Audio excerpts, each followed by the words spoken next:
Part 1. The breaking point. David never thought breaking up would feel like drowning.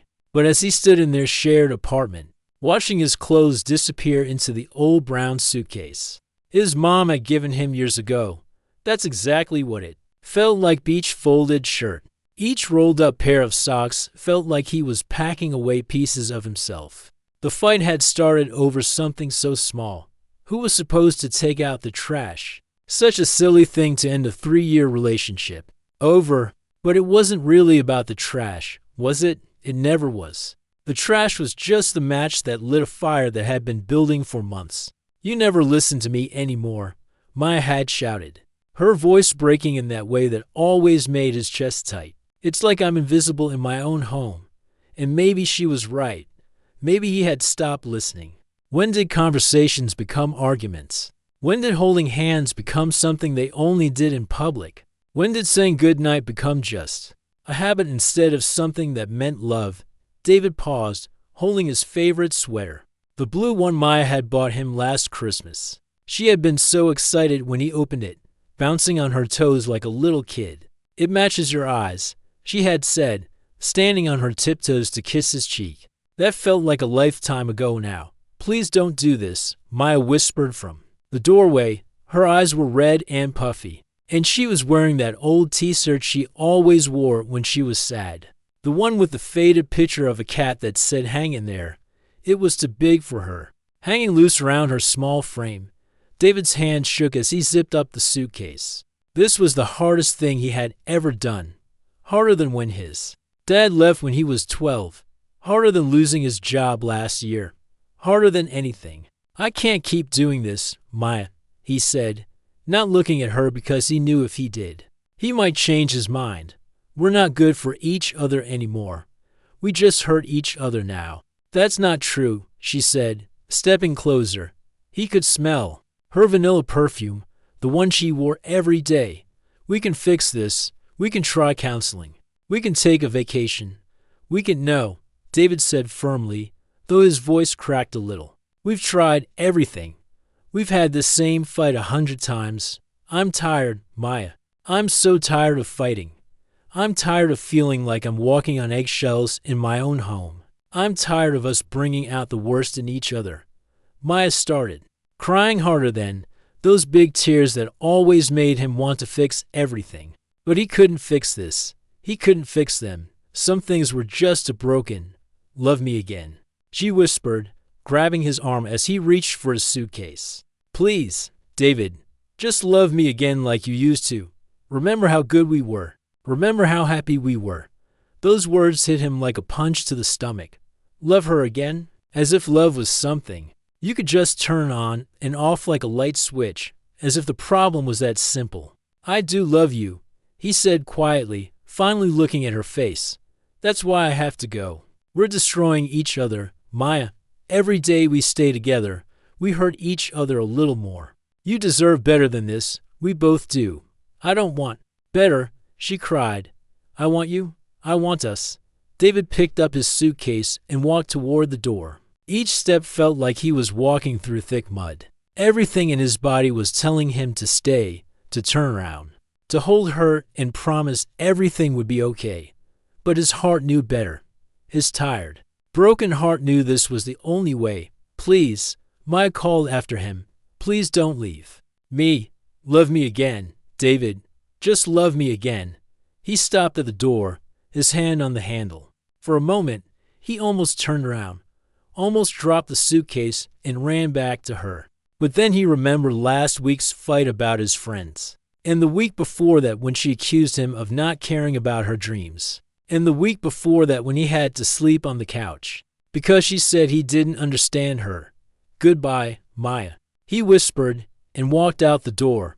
The first night in his new apartment was the quietest night he had experienced in years. No crying from the bedroom, no door slamming, no raised voices, just silence, beautiful, peaceful silence.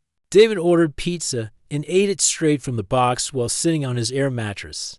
He didn't have much furniture yet, just the basics.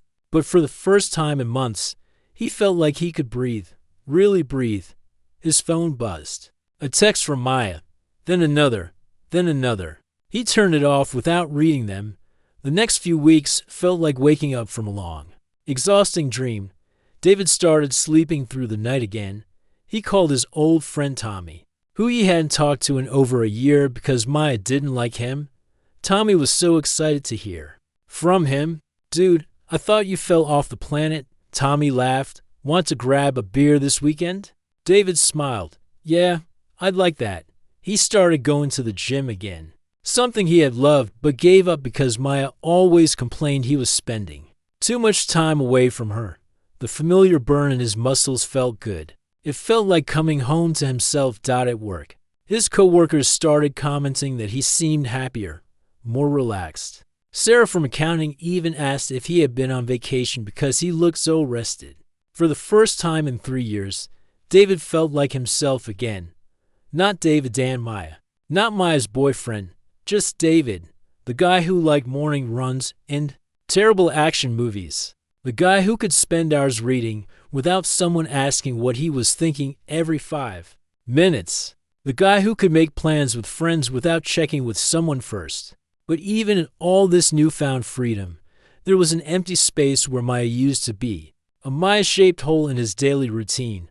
No one to share his morning coffee with, no one to tell about his day, no one to curl up with on the couch during movies. Love, David was learning, doesn't just disappear because a relationship ends. It hangs around like an unwelcome guest, reminding you of all the good times when you're trying to focus on why things had to end. But he was strong. He was doing the right thing. They both needed this space to grow, to figure out who they were. As individuals, maybe someday they could be friends. Maybe someday they would both look back on this and understand it was necessary. David had no idea that Maya had very different plans. He had no idea that his peaceful new life was about to be turned upside down again. He had no idea that sometimes, when someone loves you desperately enough, they refuse to accept that love alone isn't always enough to make things work. All he knew was that for now, in this moment, sitting in his quiet apartment with his pizza, in his newfound peace, he had made the right choice, the hard choice. The choice that hurt like crazy but felt like freedom at the same time. Tomorrow would bring new challenges. But tonight, David could finally breathe. Part 2. The campaign begins. David thought the hardest part was over. He was wrong. It started with his phone buzzing at 2 in the morning. Half asleep, he reached for it, thinking maybe it was an emergency. Instead, he found a wall of text from Maya, long paragraphs about how sorry she was, how much she missed him, how empty the apartment felt without him. "I made your favorite coffee this morning and realized you weren't here to drink it." One message read, "I kept waiting for you to walk through the door. I know we can make this work. David, please love me again. Just give us one more chance." David stared at the screen, his heart doing that familiar flip it always did when he heard from her. He started typing a response 3 different times, then deleted each one. What was there to say? They had already said everything during their last fight. He turned his phone face down and tried to go back to sleep. But Maya's words kept echoing in his head. "The apartment is empty without you. Love me again. Just one more chance." The next morning brought 5 more messages, then 10 the day after that. Maya had always been a good writer, and she was using every skill she had. She wrote about their first date at that little coffee shop downtown, about the time they got caught in the rain and laughed instead of running for cover, about the morning she woke up to find him making pancakes in the shape of hearts. "Remember when we talked about getting a dog together?" she wrote. "You said we'd name it Charlie and teach it to fetch your slippers. I still think about that sometimes. I think about all the dreams we had. They don't have to die just because. We had some rough patches." David's hand shook as he read that one. They had talked about getting a dog. They had also talked about moving to a bigger place. Maybe getting married someday, having kids. But talking about dreams and actually building a life together were 2 different things. He decided to respond, to try to explain gently why this wouldn't work. "Maya, I care about you, but we both need time to heal and grow. Texting me like this isn't healthy for either of us." Her reply came within minutes. "I'm growing, David. I'm learning. I bought books about relationships. I'm trying to understand what went wrong. Please don't give up on us. Love me again.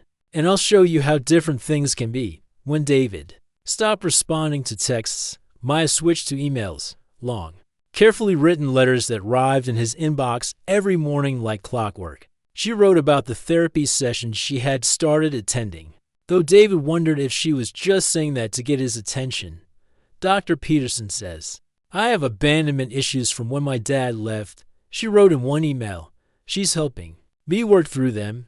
I'm starting to understand why I acted the way I did. Why I needed so much reassurance from you. I'm getting better, David. I'm becoming the woman you fell in love with again. Then came the flowers. David was in the middle of a meeting when his coworker knocked on his door with a huge bouquet of sunflowers. His favorite flowers, though he had only mentioned that to Maya once, years ago. The card was simple. These reminded me of your smile. Love me again. And I'll give you a million reasons to keep smiling. Always yours, Maya. His coworkers started asking questions. Who's the secret admirer? His boss joked, but David could see the concern in his eyes. Office romances were one thing, but this felt different, more intense, just someone from my past. David mumbled, stuffing the card in his desk drawer. The flowers kept coming, to his office, to his apartment building, even to his gym. Yellow roses with notes about new beginnings. White lilies with promises of fresh starts. Each bouquet came with the same plea, love me again. David started taking different routes to work, hoping to avoid the flower deliveries. But Maya seemed to know his schedule better than he did. She had always been observant, always good at noticing patterns. Now those skills felt less charming and more overwhelming. The breaking point came on a Saturday morning. David had driven to his favorite hiking trail, the one about 30 minutes outside town. It was his escape place, where he went to clear his head and think. He had never brought Maya there. She didn't like hiking, said it was boring and dirty. But as he parked his car and grabbed his water bottle, he saw a familiar figure sitting on the wooden bench at the trailhead. Maya, wearing brand new hiking boots and holding a backpack that still had the tags on it. Hi, she said softly when she saw him. Her eyes were already filling with tears. I know you come here to think. I needed to see you. David felt his peaceful Saturday crumbling around him. Maya, how did you know I'd be here? I followed you, she admitted, looking down at her hands. I know how that sounds, but I was desperate. You won't answer my calls or texts. You returned my flowers. I didn't know what else to do. This isn't okay, David said, trying to keep his voice calm. You can't just follow me places. This is stalking. I'm not stalking you, Maya said quickly. I love you. People in love do crazy things sometimes. Romeo climbed balconies. Men in movies stand outside windows with boom boxes. I'm just trying to show you how much you mean to me. David sat down on the bench, suddenly feeling very tired. Maya, those are movies. This is real life. And in real life, when someone says they need space, you give them space. But what if space is the last thing we need? She asked, turning to face him. What if space is just another word for giving up? I've been reading about relationships, David. Some couples go through hard times and come out stronger. We could be one of those couples. She reached into her backpack and pulled out a thick book. Look, I bought this. 7 Principles for Making Marriage Work.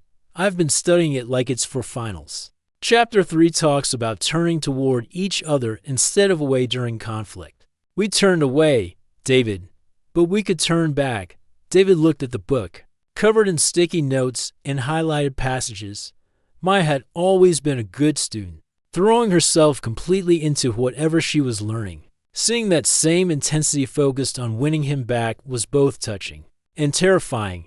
I've been going to therapy too, she continued, really going. Not just saying I am. Dr. Peterson thinks I was trying to control you because I was scared of losing you. But the more I tried to hold on, the more I pushed you away. I understand that now. A couple of other hikers walked past, glancing at them curiously. David realized how this must look. A woman crying on a hiking trail, pleading. with a man who clearly wanted to be anywhere else? Maya, he said gently, I'm glad you're getting help. I really am.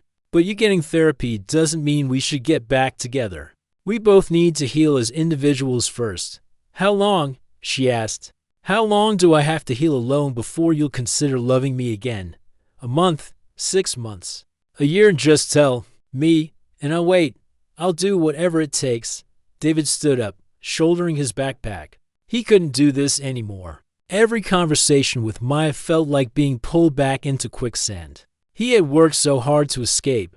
I can't give you a timeline. Maya, that's not how healing works. And I can't have you following me places or showing up wherever I go. If you really love me, you'll respect my need for space. As he walked away toward the trail, he heard her call after him. I do love you, David. That's why I can't give up. Love me again, please. Just love me again. David didn't turn around.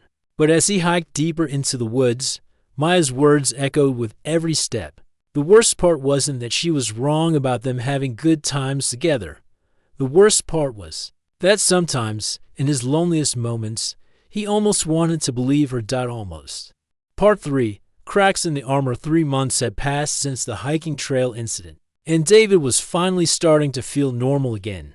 Maya had backed off after he firmly told her he needed space. The constant texts had stopped. The flower deliveries had ended. The surprise visits had become a thing of the past. David should have felt relieved, and he did, mostly. But there was also this weird empty feeling. Like when you finally stop hearing a noise you didn't realize was bothering you, and suddenly everything feels too quiet. He was getting his life back on track. His friend Tommy had introduced him to rock climbing, and David discovered he actually enjoyed the challenge. He had started cooking again, trying new recipes he found online. He even signed up for a photography class at the community college, something he had always wanted to do but never had time for when he was with Maya. You seem different, his coworker Lisa mentioned one afternoon as they grabbed coffee in the break room, more relaxed. Like you're not carrying the weight of the world on your shoulders anymore. David smiled. I guess I'm just figuring out who I am again. But then, on a rainy Thursday evening, everything started to shift.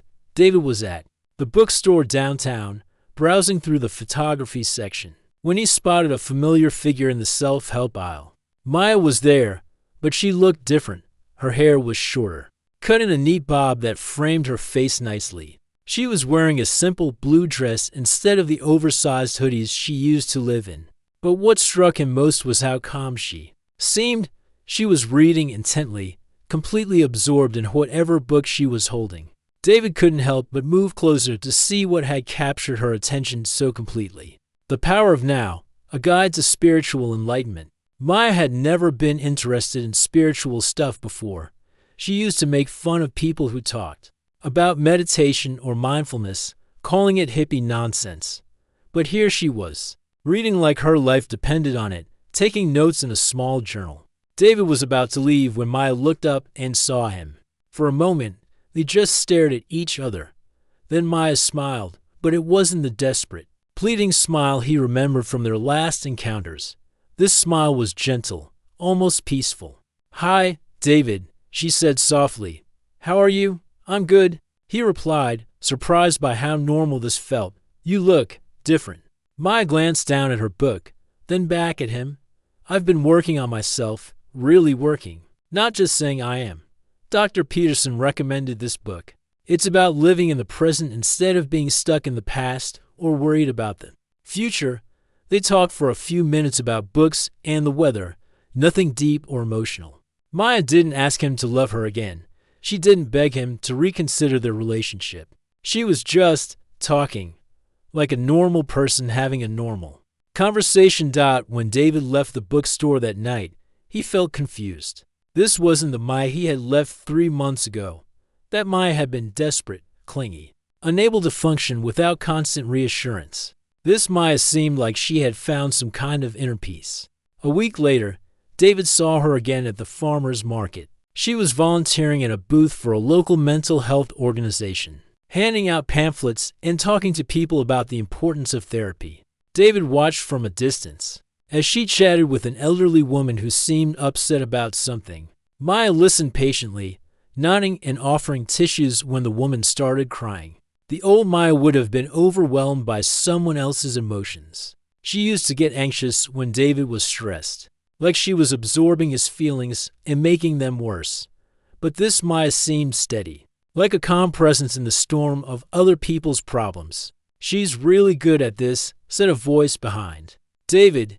He turned to see Dr. Martinez, a therapist he knew from his gym. "You know Maya?" David asked. "She's been volunteering with us for about 2 months now," Dr. Martinez said.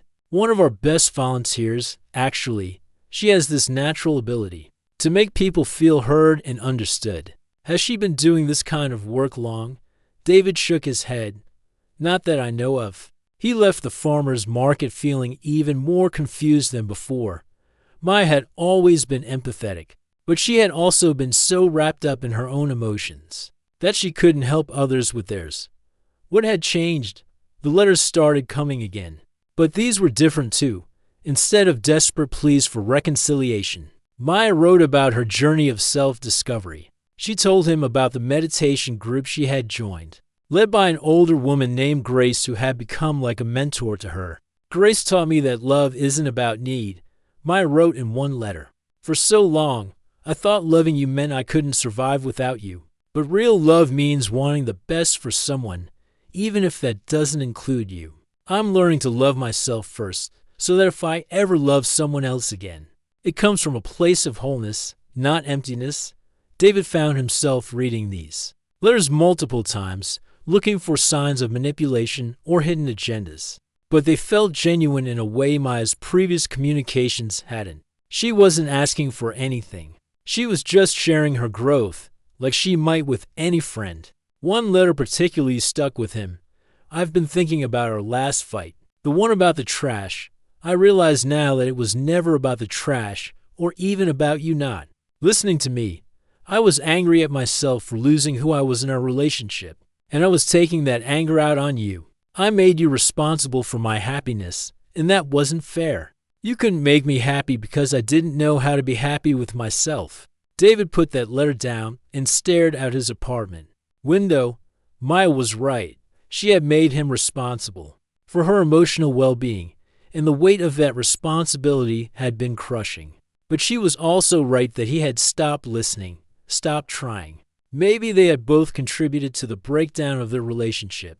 The real turning point came when David didn't see or hear from Maya for his birthday. In previous years, she had made a huge deal about his birthday, planning elaborate celebrations, and getting upset if he didn't seem excited enough about her plans. This year, nothing. David spent his birthday with Tommy and a few other friends at a local restaurant. They had a good time, laughing and sharing stories. But as the evening went on, David found himself glancing at the door, half expecting Maya to burst in with flowers and tearful apologies. She never showed up. When David got home that night, he found a simple card in his mailbox. No flowers, no dramatic gestures. Just a plain white envelope with his name written in Maya's familiar handwriting. Inside was a card with a picture of a sunrise on the front. The message inside was short. "Happy birthday, David. I hope this new year of your life brings you all the peace and happiness you deserve. Thank you for all the good memories. Love always, Maya." That was it. No plea to love her again. No request to meet for coffee. No promise that she had changed and things could be different. Just a simple, kind birthday wish. David sat on his couch, holding that card for a long time, for 3 months. He had gotten used to Maya's constant presence in his life, even when it was unwanted. Her texts, her letters, her surprise appearances had become a strange kind of background noise. Now, in the silence of her absence, he realized something surprising. He missed her. Not the desperate, needy version of Maya who had followed him to hiking trails and flooded his phone with messages, but the Maya he was starting to glimpse in bookstores and farmers markets. The Maya who was learning to be happy with herself. The Maya who could write about love without demanding it in return.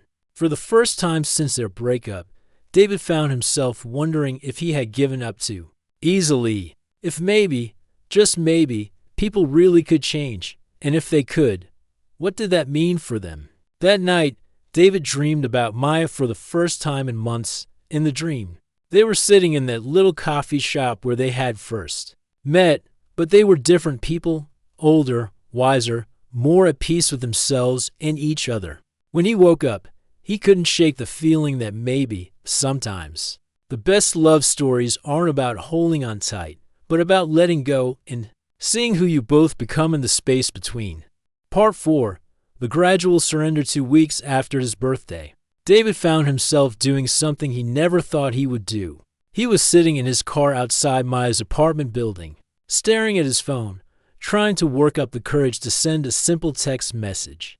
"Thank you for the birthday card. It meant a lot." His finger hovered over the send button for 10 minutes before he finally pressed it. Then he sat there, heart pounding, wondering if he had just made a huge mistake. Maya's response came 3 hours later, just when David had convinced himself she wasn't going to reply at all. "I'm glad it reached you safely.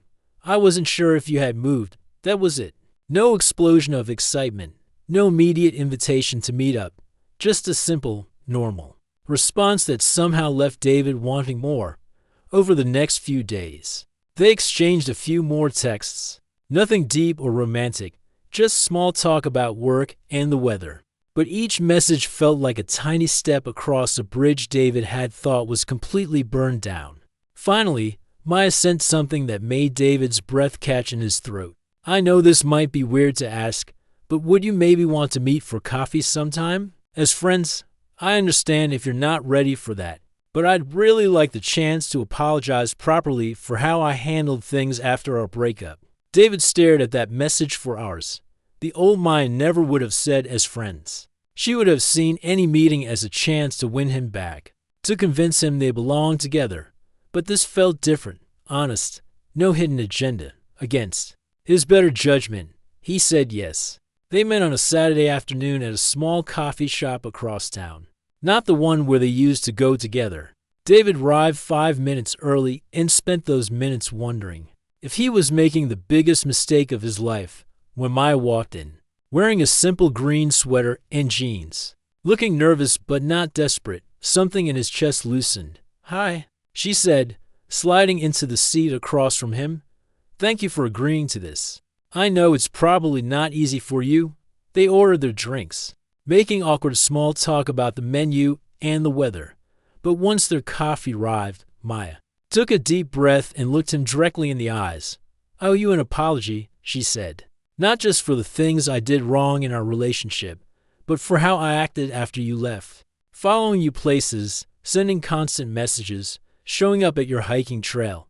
That wasn't love, David. That was fear and desperation, and I'm sorry. I put you through that." David had expected this apology, but hearing it still caught him off guard.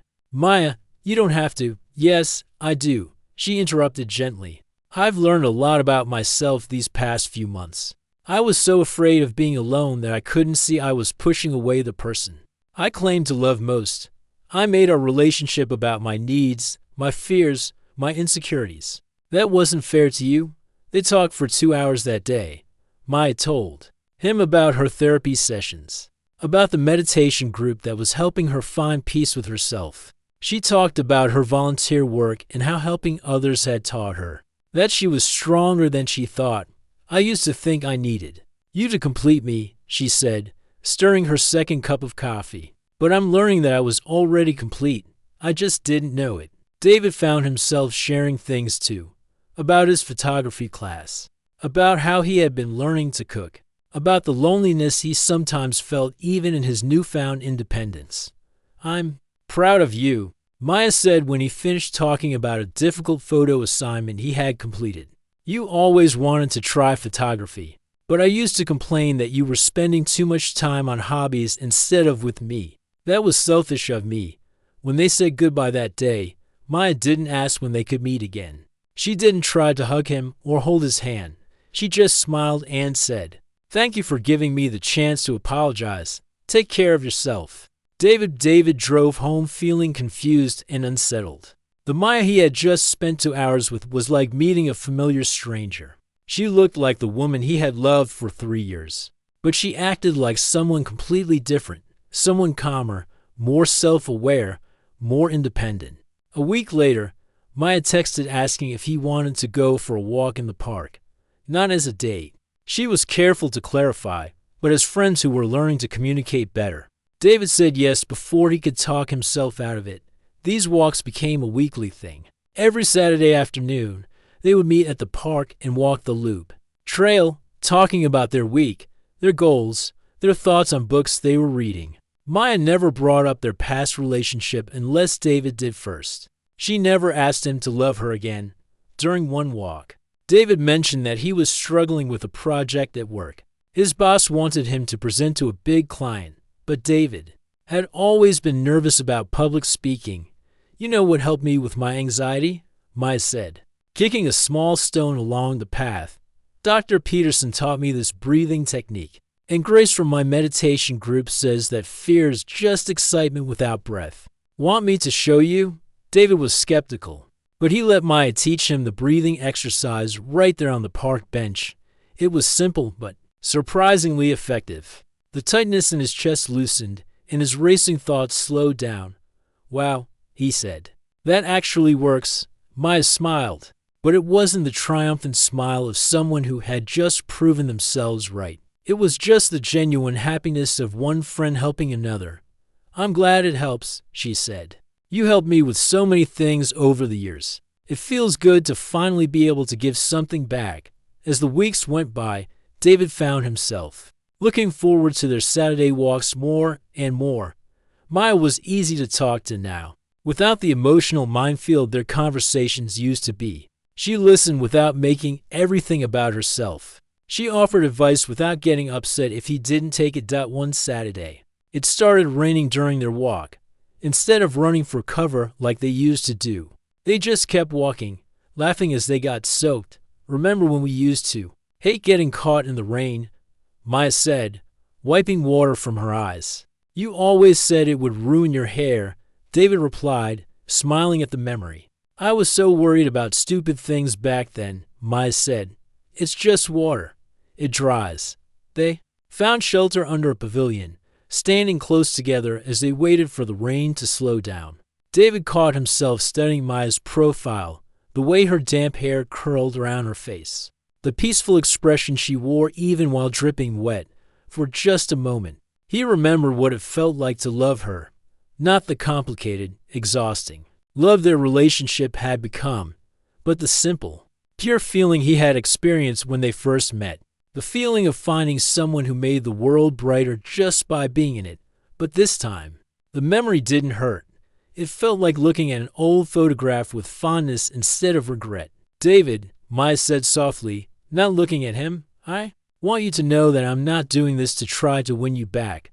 These walks, I genuinely enjoy your friendship, and I don't want you to think I have some hidden agenda. David looked at her, this woman who used to be unable to go a day without telling him she loved him, now carefully respecting his boundaries and asking for nothing more than friendship. I know, he said, and Maya, I enjoy your friendship too. When Maya smiled at that, David felt something shift inside him, something small but significant, like a door that had been locked tight was finally opening just a crack. He wasn't ready to walk through that door yet. Maybe he never would be. But for the first time since their breakup, David was starting to think that maybe, just maybe, some doors were worth keeping unlocked, just in case. Part 5. Coming full circle. 6 months had passed since that first coffee meeting, and David's Saturday walks with Maya had become the highlight of his week. What started as awkward attempts at friendship had grown into something comfortable and genuine. They talked about everything now, from work stress to family drama to their dreams for the future. Maya never once asked him to love her again. She never hinted that she wanted more than friendship. In fact, she seemed genuinely content with the relationship they had built. This new version of Maya was independent in a way that amazed David. She had her own life, her own interests, her own circle of friends from her volunteer work and meditation group. Grace is teaching a workshop on mindful communication next weekend. Maya mentioned during one of their walks, I'm really excited about it. She says most relationship problems come from people not really listening to each other, just waiting for their turn to talk. David thought about that comment for days. It was true, he realized. In their old relationship, conversations had often felt like debates. They were both trying to win instead of problems they were trying to solve together. The turning point came on a particularly difficult Tuesday. David's father had called that morning to tell him that his mother was in the hospital. Nothing life-threatening, just some chest pains that turned out to be anxiety. But David had spent the entire day worried, sick, and unable to concentrate on work. Without really thinking about it, he texted Maya, "Rough day. Mom's in the hospital. She's okay now, but I'm still shaken up." Maya's response came immediately. "I'm so sorry, David. Are you okay? Do you need anything? Just someone to talk to, I guess. I'm at the coffee shop near your office. Want to meet?" Here, David found Maya sitting in a corner booth, already having ordered his favorite drink. When she saw him, her face filled with genuine concern. Not the dramatic worry he remembered from before. She didn't bombard him with questions or try to fix everything. She just listened as he talked about his fear, his guilt for not calling his mother more often, his worry about his parents getting older.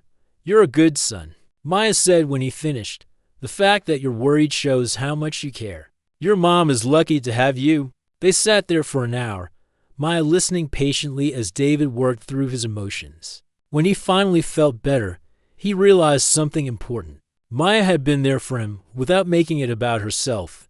She had offered comfort without expecting anything in return. This was what partnership was supposed to feel like. "Thank you," he said as they prepared to leave. "I really needed this today. Anytime," Maya replied. And David knew she meant it. A few weeks later, Maya faced her own crisis. Her volunteer coordinator at the mental health organization had quit suddenly, leaving Maya to organize a major fundraising event with only 2 weeks' notice. She mentioned it casually during one of their walks, not as a complaint, but just as something that was happening in her life. "That sounds incredibly stressful," David said. "How are you handling it?" "I'm taking it one day at a time," Maya replied.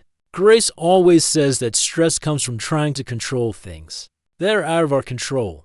I can only do my best and let the rest work out however it's supposed to." David was amazed by her calm response. The old Maya would have had a complete breakdown over something like this. She would have called him crying, demanding that he drop everything to help her, making her crisis into his emergency. "Is there anything I can do to help?" he offered. Maya looked surprised. "You don't have to do that, David. I know you're busy with your own projects. I want to help." He realized as he said it, "You're my friend, and friends help each other." That weekend, David found himself helping Maya set up tables and hang decorations for the fundraising event. It felt natural, working together toward a common goal without the underlying tension that used to exist between them. Maya was organized and calm under pressure, directing volunteers with a quiet confidence that David had never seen before. The event was a huge success, raising more money than they had hoped for. As David watched Maya give a speech thanking everyone who had helped, he felt a strange pride in knowing her. This accomplished, compassionate woman had grown from the insecure person he used to date, and he had been lucky enough to witness her transformation after the event. They walked to the park where they usually met for their Saturday talks. It was late evening, and the setting sun painted everything in golden light. They sat on their usual bench, both tired but happy about how the day had gone. "I couldn't have done this without you," Maya said. "Thank you for helping me, even though you didn't have to." "I wanted to," David replied. It felt good to be part of something meaningful. They sat in comfortable silence for a while, watching people walk their dogs and children play on the playground.